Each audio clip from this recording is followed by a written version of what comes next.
Well, here I am, back at what is probably my favourite lighthouse in Scotland, Tarbert Ness, here in Easter Ross. Now, I've been here a few times on this channel, and for those of you who've watched those videos, you'll know why this lighthouse is my favourite one in the country. But despite being here a few times and having a few decent photographs of it, I haven't got one in landscape orientation that is good enough for my calendar next year.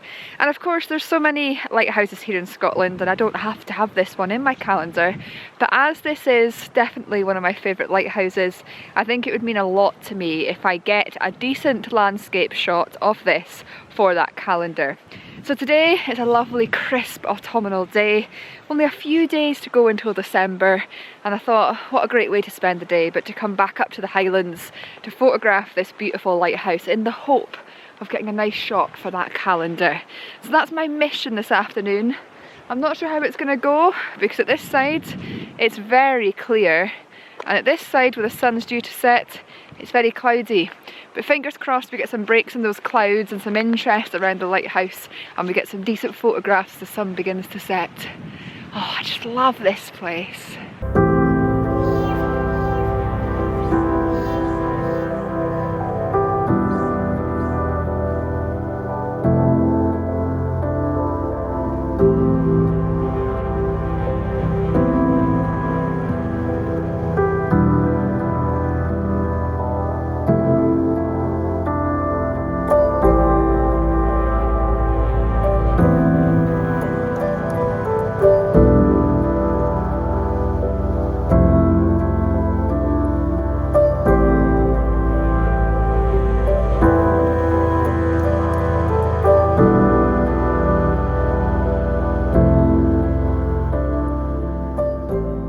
Still a good hour and a half until the sun's due to set, and what I'm really hoping this afternoon is to get some lovely golden light.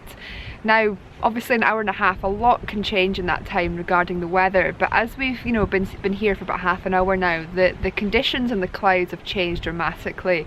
There's now practically no blue sky, which there was 20 minutes ago, and the sky is now shrouded in quite dense thick clouds. There's still a few breaks in it, so I'm really hopeful that when the sun does begin to set that those breaks will hopefully align and we'll get some nice orange glow cast over the landscape. I think I'm going to do something this afternoon that I very rarely do, and that is to find a composition and just sit it out. For me today, I have to get a photograph of this lighthouse for my calendar. I mean, technically I can come back again between now and that calendar going into print, but I'd really like to get this one ticked off that list and get it in next year's calendar. So what I've done is I've come down to a spot that I know works really well with this lighthouse, because we've got these nice pools of water here in the rocks where the lighthouse reflects nicely on it. And I was trying to frame a nice composition with my normal 24 to 70mm lens, and it just wasn't looking great. I was really struggling to find a story within this landscape to pick out points of interest, and overall it just didn't work very well. So what I did was I got out my ultra wide angle lens, my 14 to 24mm lens, which I very rarely use in my landscape photography actually. I tend to only use it for astrophotography and for interior shots, but I'm finding with that extra range of view that this ultra wide angle lens presents, that I've managed to get myself an image that includes this whole pond of water behind me with these lovely lines that are within the rocks that just lead through the image, and I've got the lighthouse positioned bang in the centre of my frame, which is giving me a very good reflection.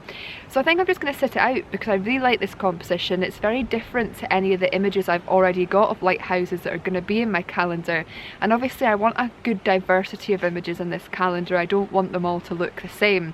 So because this is a very different and unique shot, I think I'm just going to sit it out here for the next hour and a half and just hope that some of these clouds will part and we'll get some really nice light in this image and get it ticked off that list. Obviously I've got no control over the weather, no control over the clouds, but fingers crossed we get this image and yeah, all goes to plan.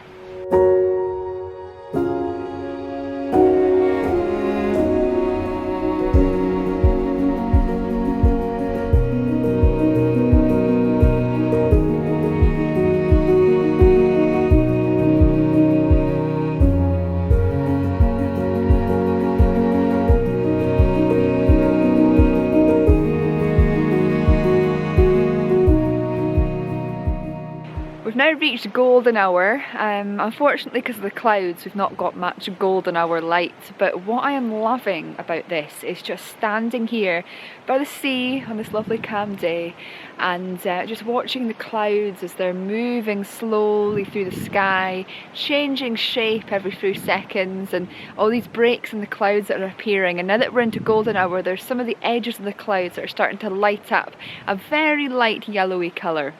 But I think, you know, it's a really great thing to do this, you know, even if you're out without your camera. If you want to learn how to get better at landscape photography, I think reading the light is one of the best ways you can do this. Reading the light and also practicing your compositions, to me, is the two things that make you a much better outdoor or landscape photographer. And actually on days like today, when I've got the time and I've specifically come up to get this shot, just to stand here in this lovely scene and just watch as the clouds move across the sky above the photograph that I'm hoping to take.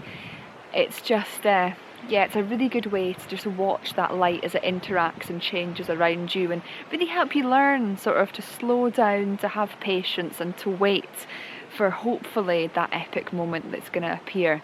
What I am doing though is, just in case that epic moment and that epic light doesn't appear, is I am, every time there's a really interesting shape of clouds around the top of the lighthouse, I am just taking a quick shot just so that we can, you know, in case that light doesn't kick off, so that I've got a few photographs that I can potentially choose from, and yeah, just take it from there.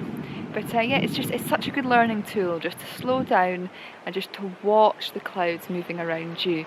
Because ultimately, wherever the clouds are in the frame and the colours and the shapes that those clouds are showcasing in your photograph is what's going to give you that unique image. Because I'm sure hundreds of photographers have taken a very similar shot to this, but they will have taken it in different weather conditions with different clouds, different light, and this is where the uniqueness comes into play. And that's you know, one of the reasons why I think it's such a good and worthwhile thing to do. Slow down, learn how to read the light, and just watch the scene change around you.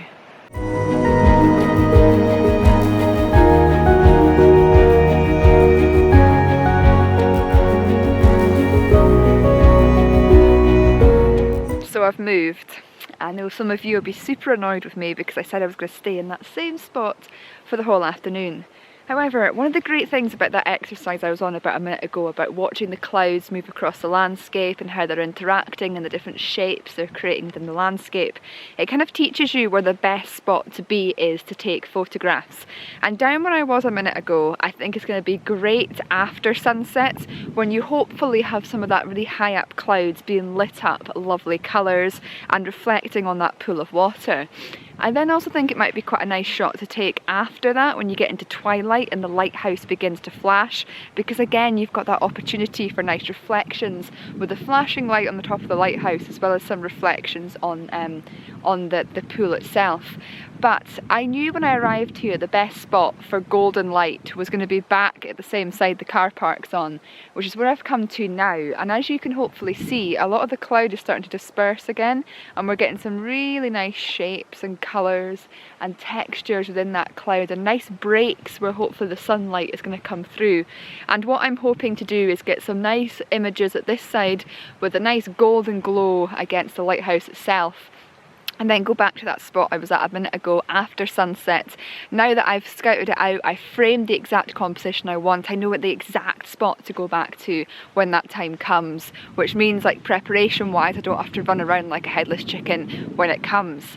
But light-wise, the best side to be is this side, and I kind of knew that when I arrived, but it became more prominent as I was down there and I was watching the clouds moving. So what I'm doing now is I'm just sitting out here, I've got my camera set up beside me, and I'm just waiting for the golden light to come through the clouds and illuminate the lighthouse, and hopefully get a nice image or two.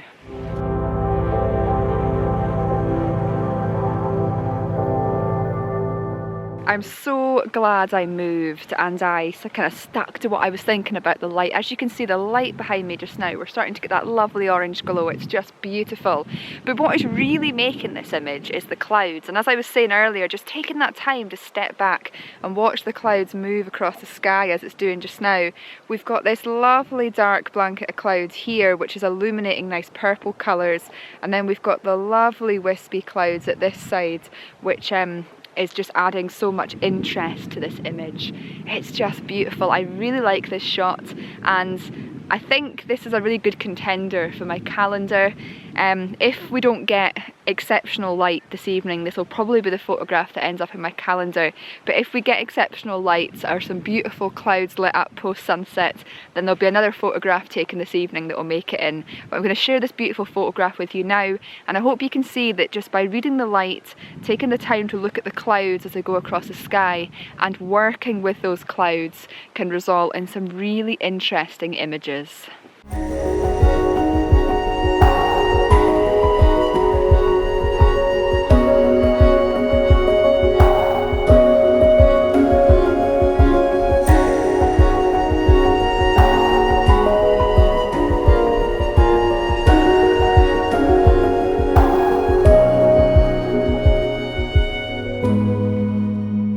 Another point, as I was kind of saying earlier, you know, locations like this are probably photographed so many times by so many different photographers, and it's going to be really difficult to get unique and unusual compositions. But what makes your photography unique and unusual is getting good light, getting good shapes in the clouds, getting good drama, and it's, you know, the things that change every day that make your images unique. So while, you know, 100 photographers could come here in the space of a year, I am, I think, the only photographer here tonight and the only one capturing this as it is in the moment. And that is one of the beauties, the sheer beauties of photography and getting outdoors and embracing locations. No matter what the weather, just get out and embrace it, because that's where the uniqueness comes from. And like I say, I'm probably the only person here today, apart from my dad who's in the background, that's going to get a photograph of this as it is, and that's what fills me with that passion and that enthusiasm and that interest. It's moments like this that are just shared, just you and your camera in nature, watching it evolve around you. It's just stunning.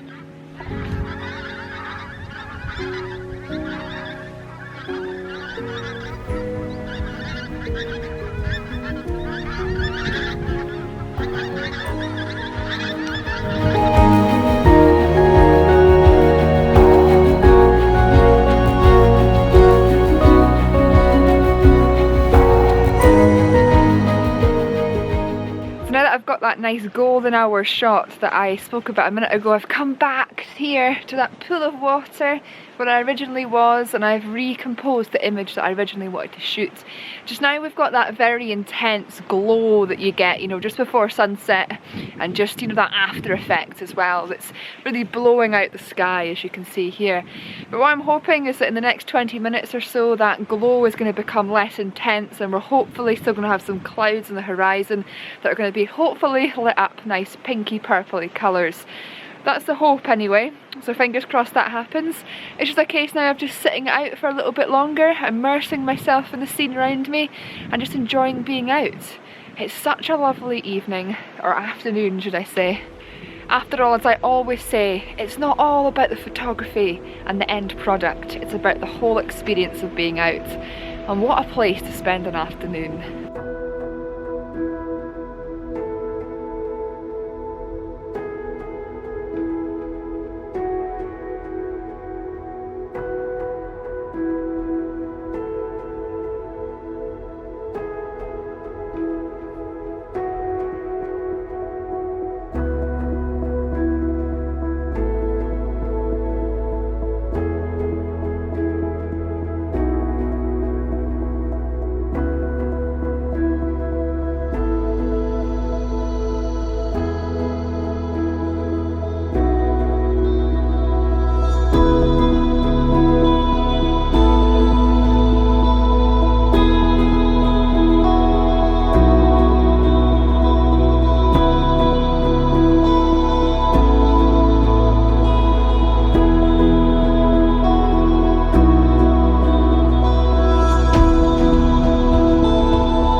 colours in the sky began to light up, as you probably will have just have seen.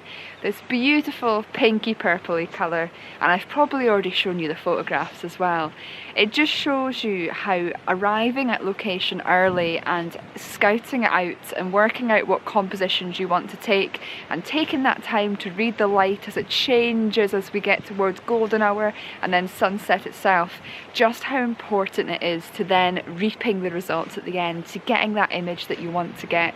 And now I've got time to just sit and relax as we now head into twilight and wait for the lighthouse to blink, and just enjoy this location that I'm at just now. You know, the beautiful thing is, right behind me, the moon has just risen and it's illuminating lovely against the clouds.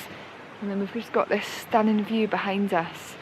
I'm super happy with those photographs, and we've still got twilight to go yet. So who knows what that's going to have in store for us. Well, the conditions after sunset were so beautiful that I decided that instead of finishing this video, I would lie back and just enjoy them. I did, however, take a number of images. I'll share them with you now.